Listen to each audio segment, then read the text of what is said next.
everyone. Welcome to Plant-Based Homestead Purple, where we make prepping fun. And today we will be talking about The Colony, Season 1, Episode 8.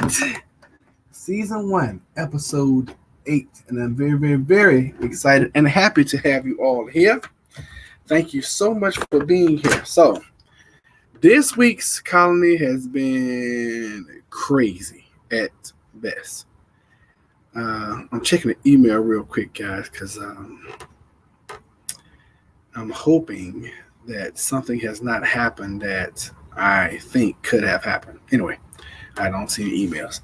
So let's do a review. I'm not even going to go through a full review like we normally do. I'm going to go through, a memory review. How about that? You can hear me? Okay, so good morning, Knife Collector. Good morning, Tara. Good morning to you. I watched the replay from last Saturday, and I did not like the lighting because I'm in front of this window right here, and I really need to have my back to the window so we can get better lighting. But hey, it is what it is, right? So this week, The Colony, season 1, episode 8. But before we get there, let's bring everybody up to speed who have not watched the previous 7 episodes, okay? So The Colony is a social experiment where they take 10 volunteers and they place them in a situation that is like a post-apocalypse situation. And they really put these people through the ringer. I mean, they keep them up for the first 36 hours. They give them 15 minutes to go raid and loot at it seemed to be a department store. And then after that, they actually sent what they claim to be marauders to come in and steal the loot the looted items that the people from the colony had just stolen. Then they take a 8-mile trek down the river, and then they find the sanctuary, which is I think it was an 80,000 square foot building, old warehouse, sitting on a 3-acre yard. Hey, look at Iris. Good morning. Thank you for being here. So from that, they had to figure out water. First of all, they didn't have any running water. They had no electrical, none of the modern conveniences that we enjoy. So they had to figure out, water. How do you filter water? They had to figure out a bunch of stuff. As a matter of fact, I have to go to my notes simply because, and I didn't take any notes for this week. So you guys are gonna have to really help me this week because I'm running late, as y'all can tell. All right, so let me see here. Day 1 through 4, their accomplishments were they figured out their sleeping quarters, they figured out how to work the toilet, which all they had to do was just pour water. Now, they started pouring water. This is one thing I wanted to point out. If you're in a situation where you need to pour water into a toilet, yes, you can pour water in the front of it and it will flush. You took notes this week. I appreciate that because I didn't have a chance. I was running really late this morning because I'm on something else right now where I am learning a ton of information, and I got caught up this morning on 2 videos. I probably spent 2.5. Now I watched this episode probably 4 times this week, so I'm pretty good on episode 8. But and I'm gonna share with you guys, before we end what I'm researching now.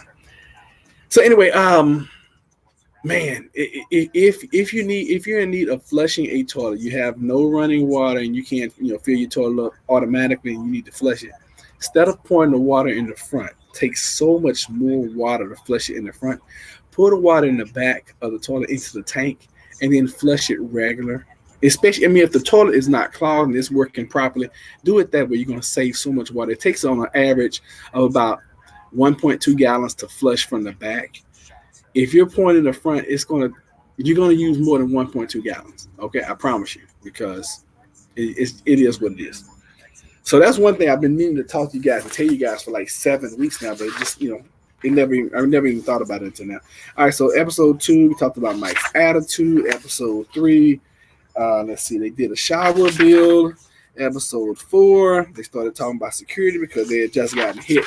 Somebody came in and looted their pantry for like 2 days worth of food. Episode 5, Andre and Liz showed up. and they kicked them out the colony. Episode 6. Let me see here. They went to the medical facility and they lost George. George was no more. Episode 7, which was last week. Let me see here. They ran out of propane for cooking. Mike created some kind of cooktop.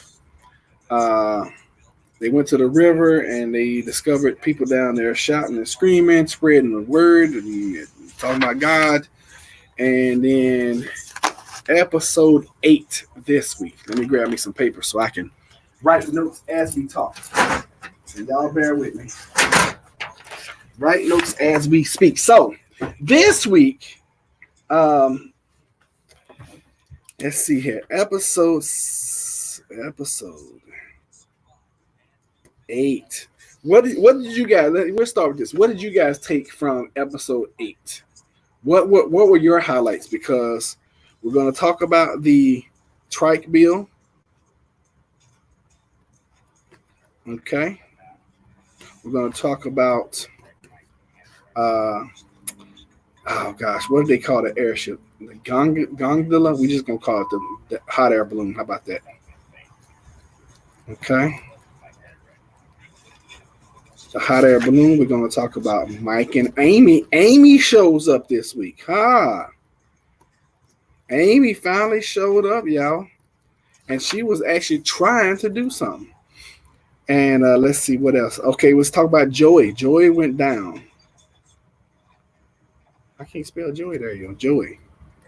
Joey got sick.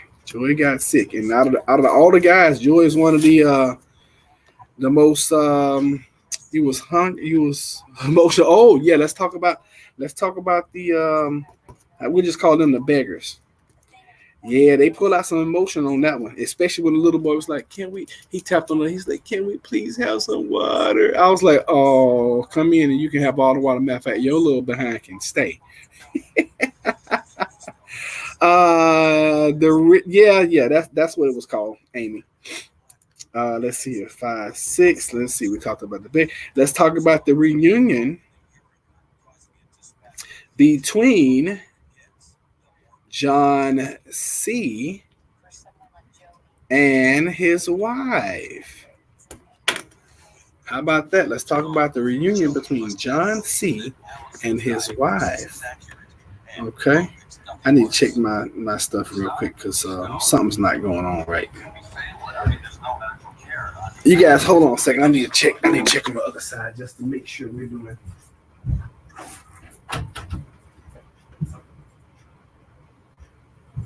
All right, cool.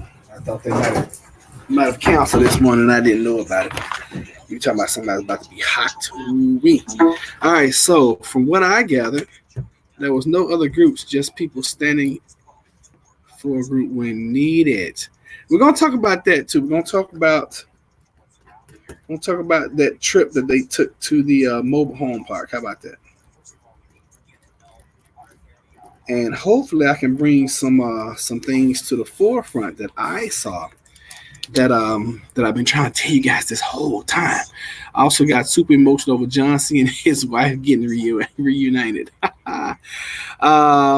You were balling? Oh, wow, that's great. I am so glad that you got so emotionally involved in the episode. I felt bad for Mike talking about how nobody likes him, and I was so mad at Allison for refusing to treat Mike. I would have voted to kick her out. You know what? Let's talk about that too. Let's talk about Mike getting hurt. But see, okay, let's start with that. Let's talk about Mike and his attitude. Let's start from the bottom. Let's talk about Mike's in there cleaning up. Now, first of all, the first thing I saw, and I looked back at the episode like 3 more times after I noticed this, and then you guys tell me what you think. So they had somebody turned on the water. And of course, it's part of the experiment. And Amy goes in and flushes the toilet and overflows the toilet. No biggie, right? Mike was the only one that I saw that stepped up to go in there and clean up poopy water. While doing so, he got cut with his hands in the toilet. Now, I went back several times, and I was like, in this episode, Is there ever a time that I saw people with gloves on? Yes, yes, yes. There were several times that I saw people with gloves on. So, point number one, Mike, why were you cleaning up a toilet spill pollution? Why were you cleaning up defecation without having gloves on? That was point number one. So, Mike didn't have no gloves. How about that? Because I don't care what the situation is. If you're doing plumbing, especially that kind of plumbing, you got to have some gloves on. Even if they're those little cheap emergency gloves, wear 5 or 6 pair of them, you know? So, number one, if he was to get cut, he should have protected himself. Point number one. Number two, did you guys hear the way he called for Allison? Okay. He said, Allison, if you have a job, you better do it now. Sound familiar? So, in the situation,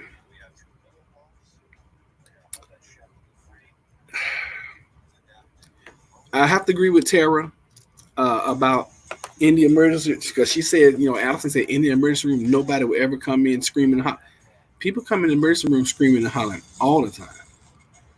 They're in pain. They're excited. They're emotional. They just got hurt. They just lost their leg. Their leg is laying out in traffic, and they're sitting there in shock. That happens all the time. But I'd have to disagree with you on this. I probably wouldn't have treated him either.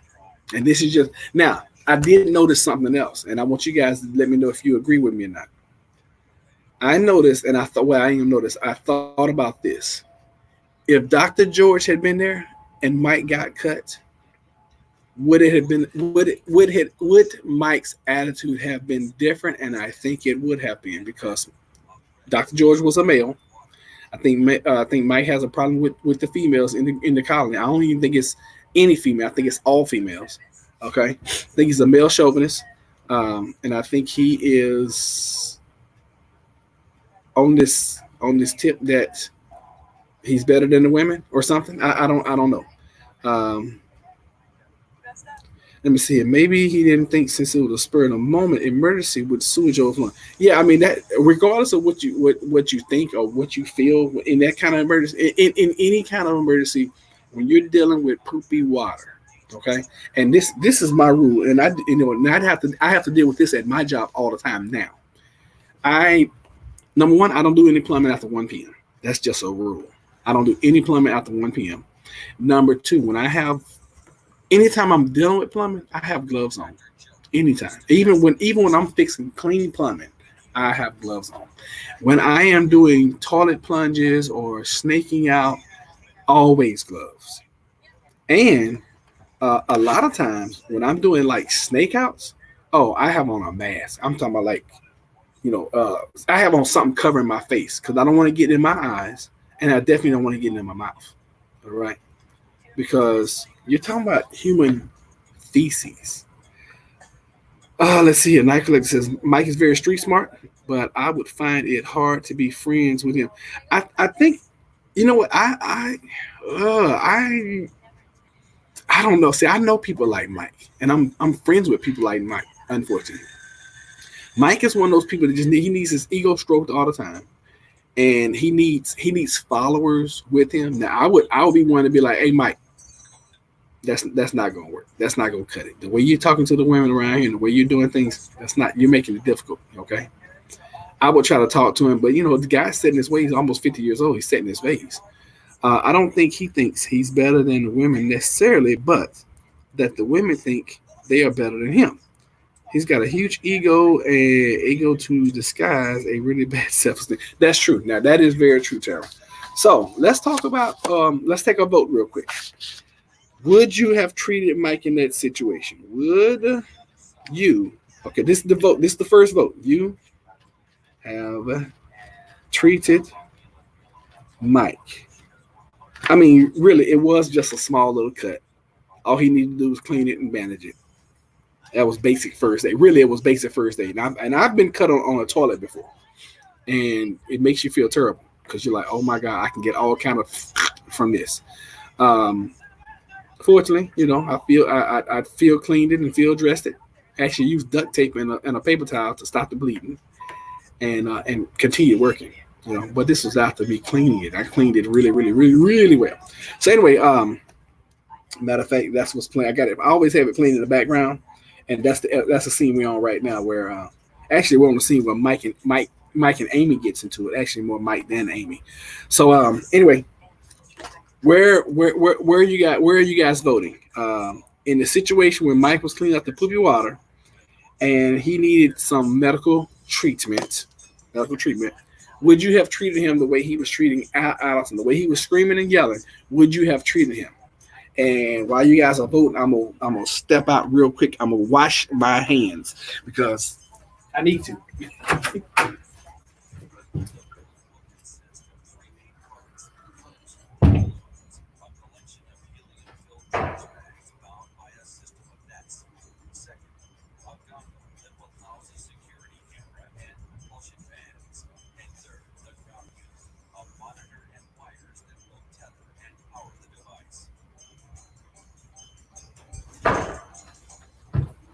Okay, I'm back. Sorry for the delay. Then while I'm having you guys a little check on you guys.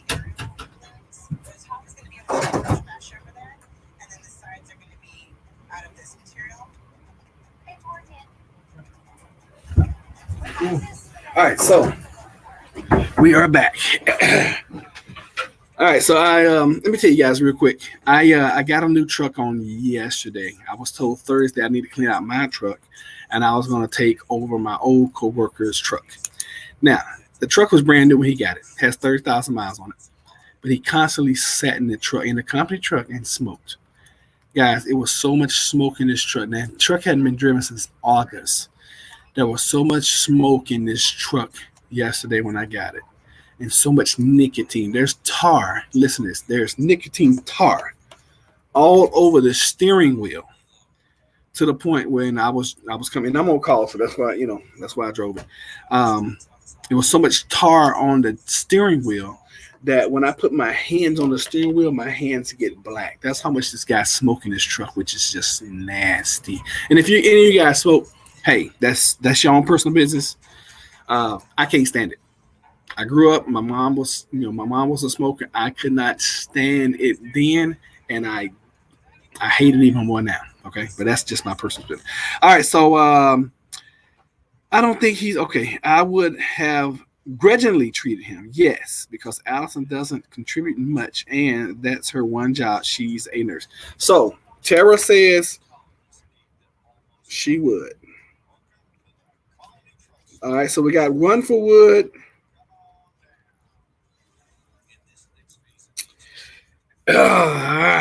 If a medical problem needed attention, I would help anyone. Not sure about a finger. Needs two people to work on. I'm with you on that one, Night Collector. So, because I mean, it's just a finger, and like Allison even said, she's like, it's a finger. He's gonna live. So, Tara would, Night Collector would not, Roderick would not. I would not have treated him. I'd have done exactly like Allison. I'd have looked at him like she looked at him. I mean, literally, I'd have been like, you must be out your mind. You think somebody's gonna treat you, and you're acting like this?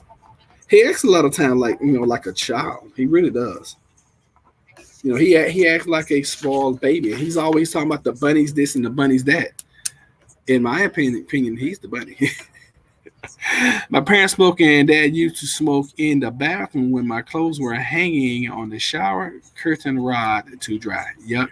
Yeah. So when you got ready to go to school the next day, you smell exactly like smoke. I mean, you smell like smoke anyway when you're around people that smoke, but that means it was all in your clothes, which means now it gets in your pores. It's just nasty. I got in trouble once for smoking in the bathroom at school. Had my backpack and purse searched. All my jacket smell intensity of smoke because of my dad. Yeah, I mean, when you're around parents that smoke, you smell like smoke all the time. It just becomes your way of life. And then my mom used to smoke in the car with us, and I was like, please, can you crack your window? Because I noticed early on that if she was to crack her window, then the smoke would be pulled out on her side, and it wouldn't be as bad. It would still be bad, but it wouldn't be as bad for us. I got in a store, and I can tell those. Oh, you go in the store, you can tell who's. Yeah, I mean, people that smoke don't realize it. When you smoke, everybody that doesn't smoke know you smoke. Even if you haven't had a cigarette in like a whole day, I can smell it. So, ugh. My husband used to smoke, and now when he smells, he gets disgusted. Yeah, I mean, it is. That's because it's disgusting. And I'm gonna tell you, even worse than smoking, people who dip. That's like ungodly. I'm like, what are you doing? And then they want to talk to you. They go, I'm like, what are you? I can't. First of all, I can't understand you. Then I'm scared you're gonna spit some some nasty tobacco snuff on me when you're talking. So people who use tobacco, I'm gonna tell you this: people who use tobacco, in my opinion, and Jennifer co-signs this, are the most rude, most disgusting people on the planet. Period. Period. Period. Period. Most rude, most disgusting on the planet. He just not finally getting away from dip by using tobacco-free nicotine. Well, good for him. That is amazing. I didn't know he smoked. I wasn't picking on anybody in particular. Yeah, hold on. Hey, what's up? You see me tomorrow? He's not here. Come see you. Okay. All right. Yes, ma'am. Okay, you welcome. Why would anybody be up here with me? Anybody? Okay, so let's see here the deal. Okay. When we were teens, I always told him don't kiss me with a dip in his mouth. And once he did, and I slapped him into next week. That's disgusting. That is so dang nasty. Oh my god. Ugh. All right. So that's my quick smoking story. And that was the first thing I meant to do when I got here was to wash my hands because I got sanitizer stuff in the truck. But how many of you guys know that sanitizer does not take the place of soap and water? Okay, only time I've ever slapped him in my life. Yeah, and from what I understand, the stories you've told us, you pack a pretty good wallop of a punch, which is good. All right, so let's go. So we voted 2-1, not treating Mike in that situation. Now, let's look at the difference between Mike and Joey. Okay, Mike cuts himself, which granted it wasn't a huge deal. Joey goes down. Did y'all notice how everybody in the colony surrounded Joey and was like, "Oh my God, Joey's hurt. Joey's hurting. Joey's sick. Joey's this. Joey's that." And it was like all hands on deck to surround Joey, even Mike, to help him to get him what he needed to get him and put him in comfort. And then they rallied and pick up the slack where Joey, when he went down. So I wanted to point that out. And Joey going down was a huge blow for them, but I think it worked out in their favor because it showed them that they could come together as a group and as a crew. All right. So what do you guys think? Now I'm gonna give you guys what my thoughts are on this balloon and on this trike. In my opinion, now we're talking about 8 weeks into this. This is over 30 something days. We're close to 40 days into this experiment. In my opinion, I've been saying this. I said this like week 2. I felt like they should have had search parties going out the whole entire time. I also been saying that they should have a sentry placed on top of the building so they could survey or have surveillance of their surrounding area. Okay. Now they've finally come in. This is week 8, episode 8, and they finally come into the realization they need to make a balloon so they can look around and a trike. Now, I think the trike was an amazing idea. Let me see here. I had a kidney stone. Mine did not pass. They had to take it out. I was in pain. OMG.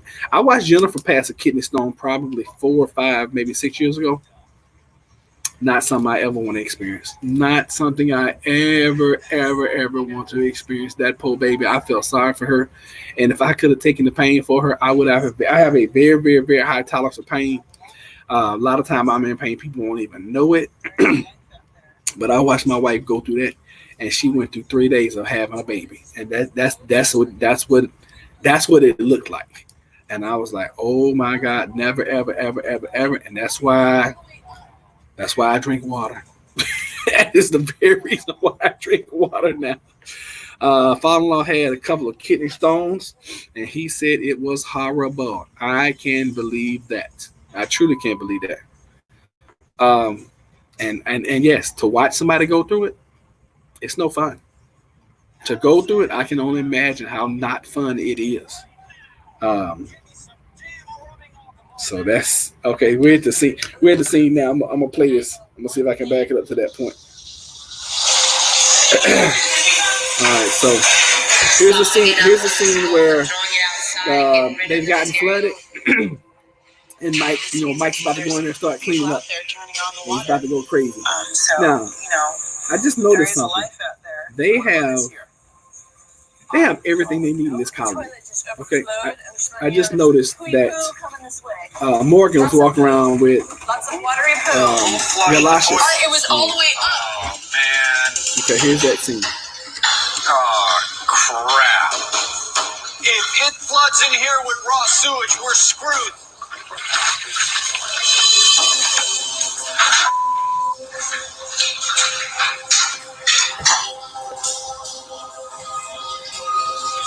Allison, if you've got a job, you better do it right now. Give me some damn rubbing alcohol now.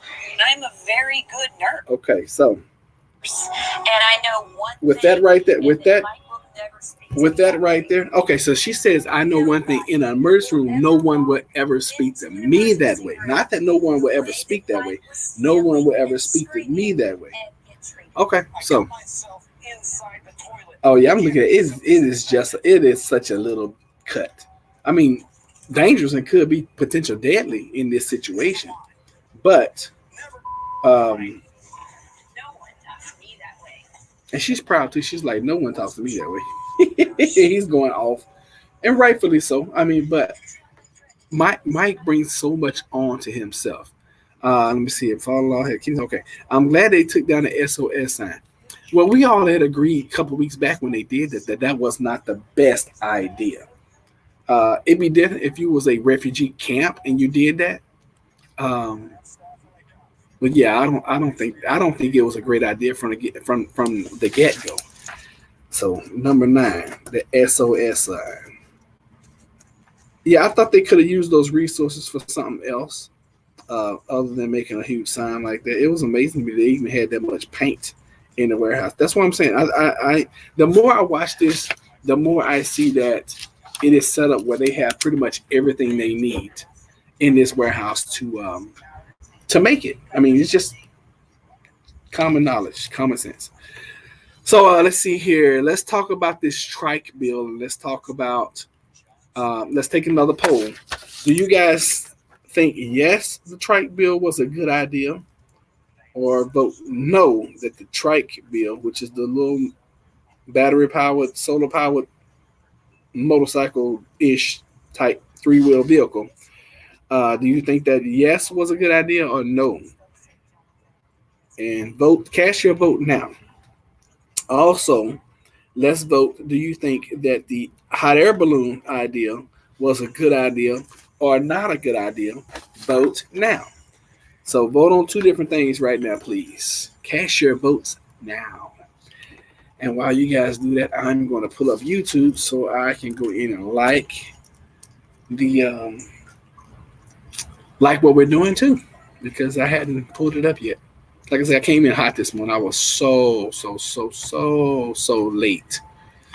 And apparently, me posting the link early and having it up all week is not helping because we have the lowest attendance today than we've ever had. So, and apparently, what do you guys think? Why do you guys think that our attendance have gone down on Saturdays? Because when we first started this, we would have, and granted, I kind of knew coming back off vacation, it was going to be a little, I knew it was going to be a little light. I didn't know that it'd be this light. which is not, I mean, whoever's supposed to be here, they're supposed to be here. Balloon was not made correctly and showed their position anyway. Okay, good point. I think the track was good. Okay, so Night Collector, we are usually on the same wavelength. Track good, balloon bad. Gotcha. I don't think the is it called a dirigible? I think okay. Was good because it would alert people of their presence and not give much information. Okay, so we got unanimous no for the balloon. Too early most I think for most that is too early for what Night Collector. Talking about the Saturday is too early. Yeah, that too. Um, but this is really truly the only time I can fit this in my schedule. And plus, this is when this is when we started doing them. So I agree with you. It's probably too early for most. And then I think most people um, they're not committed in something most people are not going to be committed in anything that's long term. Just to be honest with you. So what do you think about the trike? Okay, so she said the trike was genius. So unanimous, we all think the trike was genius, and we think the balloon was just dumb. We don't even talk about that anymore. All right, so Mike versus Amy. Mike is out working, and Amy's out there trying to help. And then she wants to cut something or whatever, and Mike doesn't let her, and then she leaves. What are y'all's thoughts on that? Because I have mixed feelings. Me being somebody who is used to working alone and used to doing things by myself, and when folks come around, it's really hard for me to. I'm a lot different than Mike though. I will actually show people like, okay, take the saw like this. I'll draw the line. This is how you cut something. I will let them practice on a part that we don't need. I would let them cut that, and then when it got to the main thing that needs to be cut, I would cut it myself. So we wouldn't have any kind of discrepancies in the bill, but I would still teach them and show them and take the time to be like, okay, well, this is how you do it. This is how you measure. You want to measure twice, cut once, and then here, I'm gonna give you this section right here. This is what I want you to do. I want you to measure it out this point. I will make sure, because if you're cutting something, that means you have a piece that you're not going to use, right? Then I would say, okay, well, let's say I'm cutting a foot off. Then if I was working with Tara and she didn't know how to do it, I was like, okay, measure. Tara, I'm going to show you how to measure. I'm going to show you how to mark it. I'm going to show you how to cut it. This is your measurement. Your measurement is 5 inches 3/4.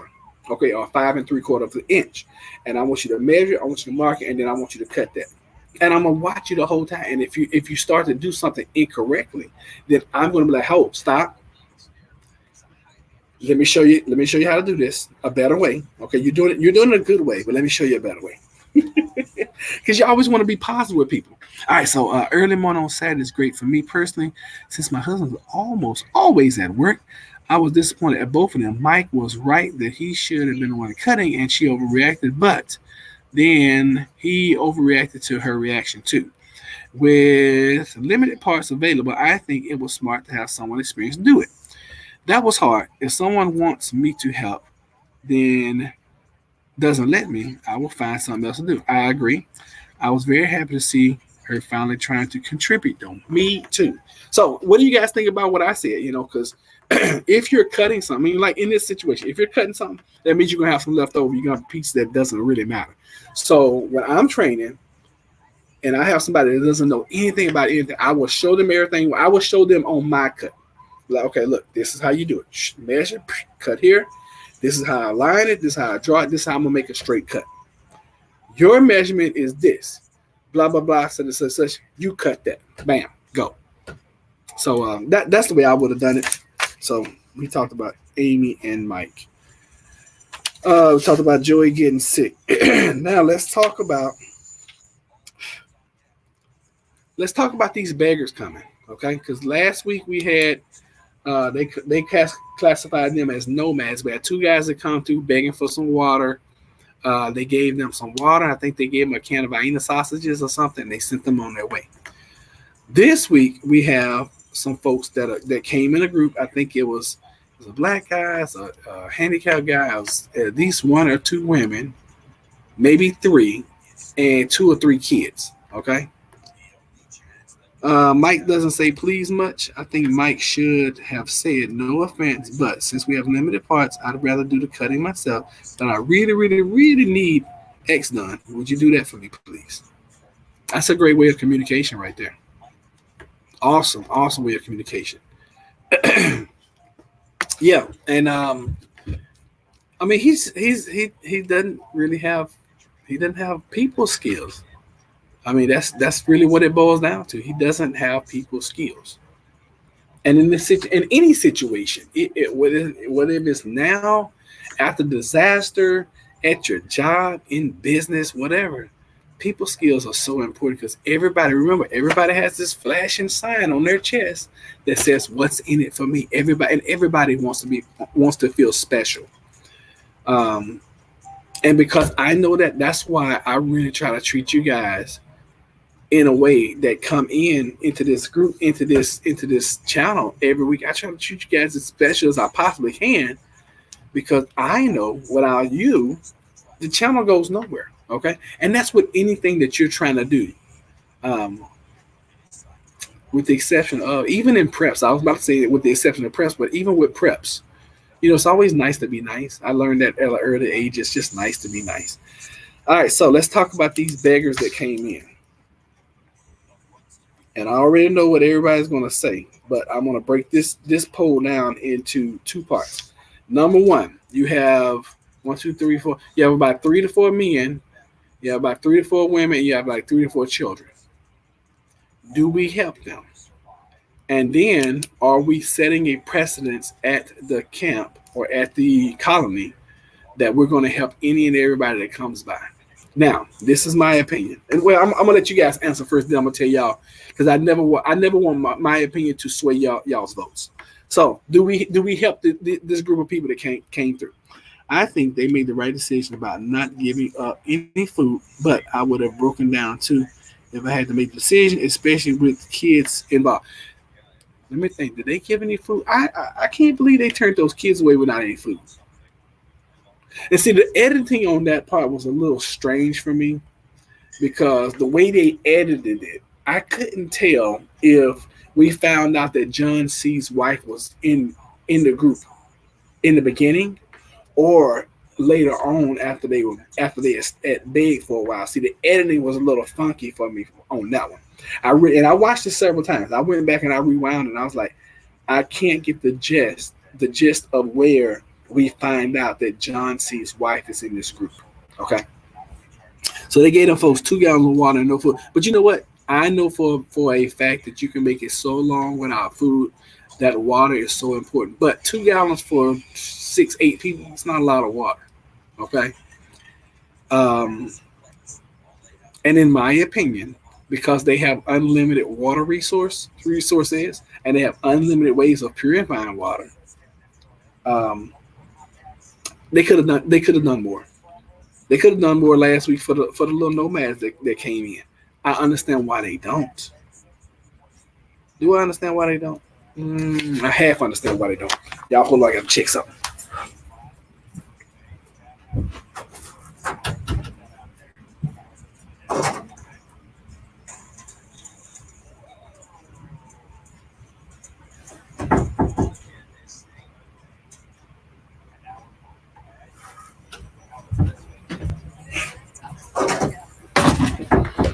All right, guys.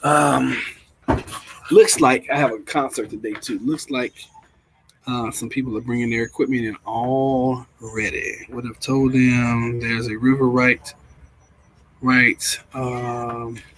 Okay, Tara. Let me ask you this, because I think this is the second week in a row you would have sent people to the river. Are you going to really send children to a river to drink river water, knowing it's contaminated? Come on now. You can't help everyone. You may feed the kids, then send them on their way. Um, and I know this is such a real world experiment, and this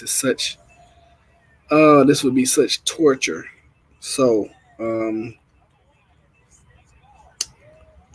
yeah. Anyway, I have mixed feelings about that because in my heart I want to do, even now in my heart I want to do for people. I want to help people.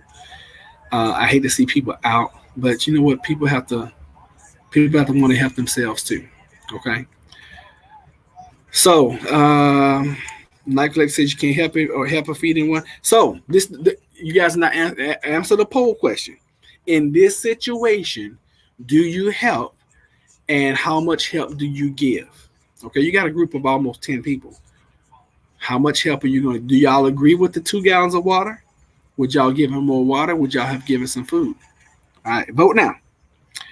Okay, the river. I would have told them to bring water back from the river and would purify it for them in exchange for 25% of the water. Now that's a great idea, and I firmly believe in teaching people to fish and people helping themselves. Firmly believe that. So, um, yeah, great. So sounds like we would have helped. Okay, all of us say we would have helped, but we had conditions with the help, right? All right, so I agree with the 2 gallons, no food, simply because there was a river nearby and they had so little food at the time. Okay, I can see that. All right, so let's talk about the reunion with John C. and his wife.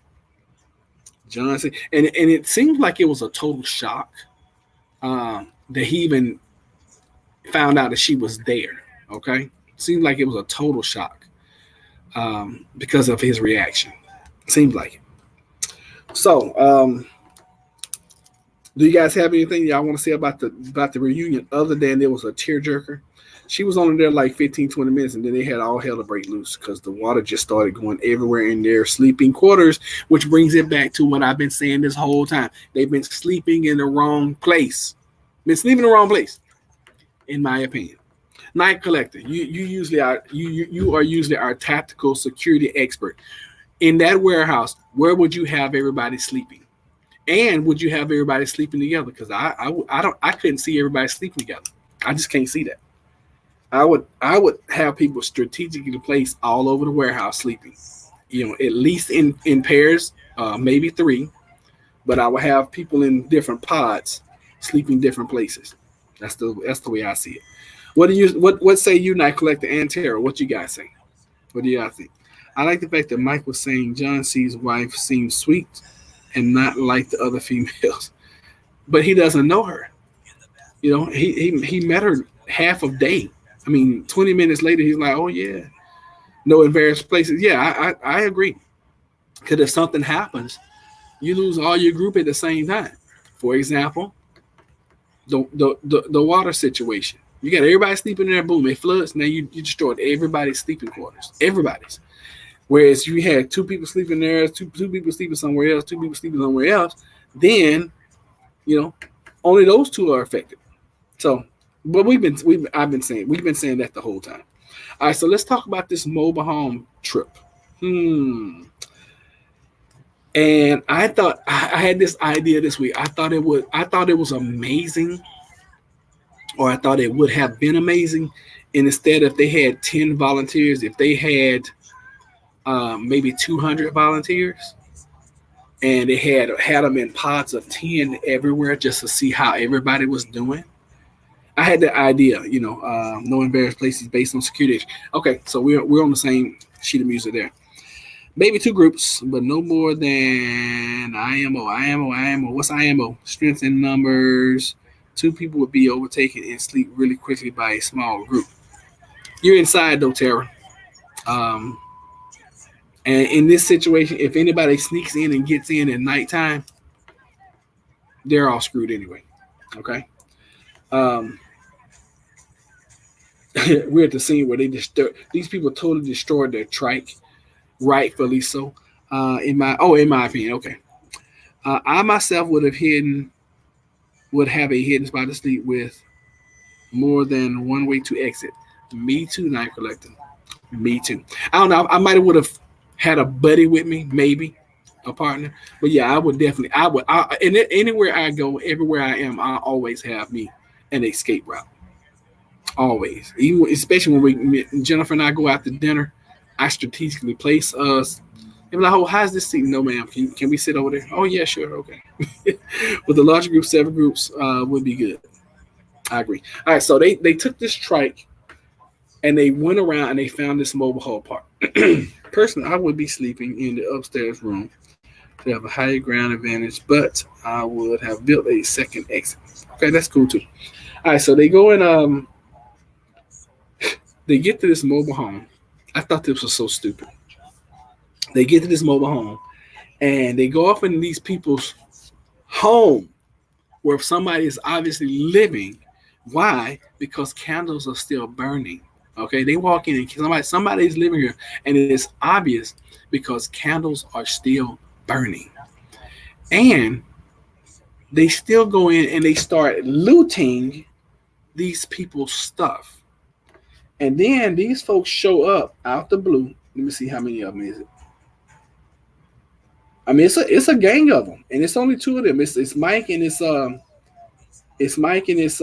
Vladimir. And these folks got shovels. They have pickaxes. They have. I mean, this could have easily gone to the point where. And remember, our colonists don't know that these people are not going to hurt them. What if Mike had taken a swing at somebody with his little, he calls it his nose picker, and what if he had killed somebody? And that's what happened in season 3. For those that don't know, that's why we don't have the colony anymore, because in season 3, somebody actually did get killed on set, and they canceled the show. They even said someone. I know they said someone lived there. If I had seen candles burn, I would have left immediately too. As soon as I rolled up, and first of all, we're gonna be cautious, but I'm gonna always be a friendly. I'm gonna always be a friendly. I'm gonna do like I do now at these houses I go in. I'm like housekeeping when I come through. I'm like maintenance, friendly. Hey, I'm here. I'm a friendly. I'm here as a friendly. I'm friendly. Hello. I'm friendly. And when I go in and I see a candle, I am not going to steal from those people. I mean, that almost chokes me up just saying it. I couldn't believe. I can't believe that these folks were going to go in and steal. Now you're already struggling, and you roll up on somebody else that's struggling, and you're going to steal from somebody who's struggling just as bad or worse than you are? Come on, guys. So here's another polling question. In this situation, when you roll up and you see that, I mean, it's just like when they went out and they stole from those guys who had the tent up. Y'all remember like episode 3 when they went out and they stole the goats and the chicken, and then they knew that was somebody's camp. That was a tent set up, and anyway, and they stole from those people. That's why I called the colonists the marauders, and I've been saying that since the beginning. All right, so oh my God, I had maintenance walk into my apartment recently after ringing the doorbell twice, but I didn't answer because I couldn't see their name tag under their jacket, and my husband wasn't home. Okay, I would have left a note asking if they wanted to be trading partners. They might be about to find needed. Great idea, and it's a great idea to take some writing material with you. It's, you know what, I'm gonna tell you a great prep item that few people talk about: Sharpie markers. That is going to be an awesome trade, an awesome commodity in post-apocalypse. Sharpies last forever, first of all.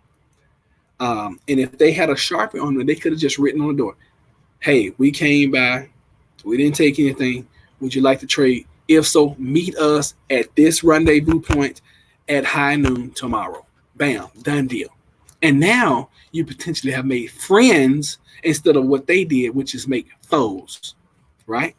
They opened the door and I pushed against them and said, "Who is it? I have a gun in my hand too." He could have gotten shot for not identifying himself before he opened the door. Yeah, I mean, that is supposed to be common practice for maintenance. You should have called the office too. Should be common practice for maintenance to ring the doorbell, bing, ding, ding, ding, knock on the door, and then, hey, maintenance, especially when I open that door and I crack that door, maintenance, I'm yelling maintenance.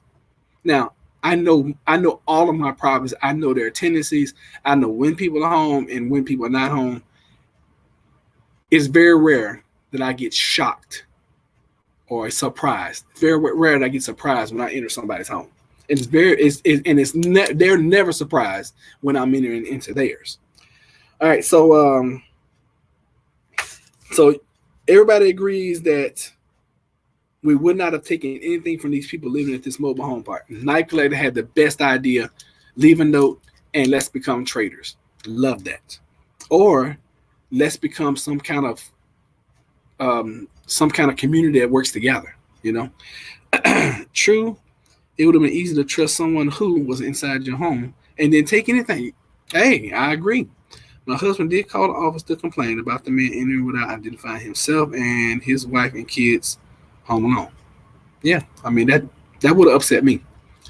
But when we lived in an apartment, maintenance wasn't allowed to come to my house. I went to the office. I was like, hey, because they came in one time and they our AC had gone out. They came in and they brought this, and this was way before I was working in maintenance. I just didn't like the way they did it. They brought a portable air conditioner to my house, didn't hook it up, didn't do anything, just left it in one of my upstairs bedrooms. And it made me, I got so fierce. I put it outside and called the office. I was like, you can come get your air conditioner. I want my air conditioner fixed. And we lived without air for like 2 weeks. I didn't care. I was pissed. So anyway, we all agreed that we would have gone to the mobile home park, would have seen what was going on, and not taken anything. And get this, even if they had rolled up on you and you were still there, if you had gone in and then came out and see, the problem was they caught them inside. If they hadn't caught them inside, I think this could have defused and de-escalated a lot better, a lot quicker. I had to call a landlord for 2 or 3 things to get anyone to show up. The terminal block on my stove fried and haven't had the stove for 2 weeks now. That is a very easy fix, Knife Collector. And I'll tell you how to fix that right now. Go to Lowe's or Home Depot, buy you an outlet. That's all it is. Just a terminal block, but it's just a basic outlet. Pull the stove out, unplug it from the back. Take the 2 wires off of the old one, remove the old one, put the new one on, hook up the two wires with the wire nut. You can wrap it with some electrical tape if you want to. Plug that joker back up and use your stove. Done deal. It takes me like literally 10 minutes to fix that. Literally. And even if you've never done it before, you can watch YouTube and you can. The biggest thing about it, make sure you unplug that stove. I don't even trust the breakers, because the breakers could be mislabeled. I trust things I can control. So I always pull the stove out, unplug it. And when you plug it back up, turn that burner on. If that burner works, then you're good. If that burner doesn't work, then you probably didn't put the wire nuts on correctly. Done deal. I mean, it's going to literally take you like 20 minutes to do. Literally. Let's see. We had a water leak in our bathroom that we weren't aware of because it was inside the wall and it was pouring into the apartment below us. That's why they came in thinking we weren't. Okay, I mean, that's normal. When you have an emergency situation like that, that's pretty normal for maintenance to enter. And they still should, take the protocol as far as, identifying themselves, letting people know who they are and all that good stuff. Most people don't have a problem with maintenance because they know maintenance is there to do a job. And nobody has a problem either. The few times I've had problems, I work around people with special needs, and most of my folks are mentally special needs. So, hey, it's all good. So anyway, guys, look, got to get off here. I got to start getting ready for this concert I have today that I am actually engineering. I have a lot of work to do. As always, thank y'all so much for being here. Thank you for supporting this channel. I absolutely adore you. I appreciate you. I cannot ever tell you how much I love you and appreciate you. I guess I could try. People always say what they never could do. I try to tell you guys how much I love, appreciate, and adore you for always being here and supporting. So thank you so very much. Mike was putting things in the trike like a propane. I know. He didn't offer to remove it, but still had it when they got. Oh, you know what? I didn't even think about that. He was taking stuff. He was, and that's why they destroyed his trike. And I don't blame them, because if I had been in the other colony, I would. They would have had to walk back. I would have put holes in their trike. They would have had to walk back. Sorry, I hadn't been around much, but my husband has been home a lot, and my son is in the hospital. Oh, I'm sorry to hear about your son. We'll be praying and sending you guys some love, okay? And keep us abreast of what's going on with your son, all right? And I apologize because I haven't been on YouTube at all, so I haven't been on your channel to watch anything, Tara. I have been, since we came back from vacation, it has been. I've almost kind of been in the twilight zone because that vacation was such a hiccup that it totally threw our lives off. It was in a good way, but with our YouTube channels, they've just kind of suffered. And then I got kind of, I'm gonna be honest with you, I got a little demotivated because we had so much momentum leading up to the trip. Had I not lost my phone, I think we'd have been able to keep some of that momentum. But because I lost the phone, it was 2 weeks without posting, and it is what it is. So thank y'all for being here. I appreciate you, and we will catch you guys on the next one, which hopefully, well, I'll bring Jennifer in later. She's gonna be up here later on when we're doing the concert. We'll come in later on and we'll do something. I don't know what time though, because this concert is gonna be crazy. All right. So see you guys on the next one. Y'all take care. Be blessed.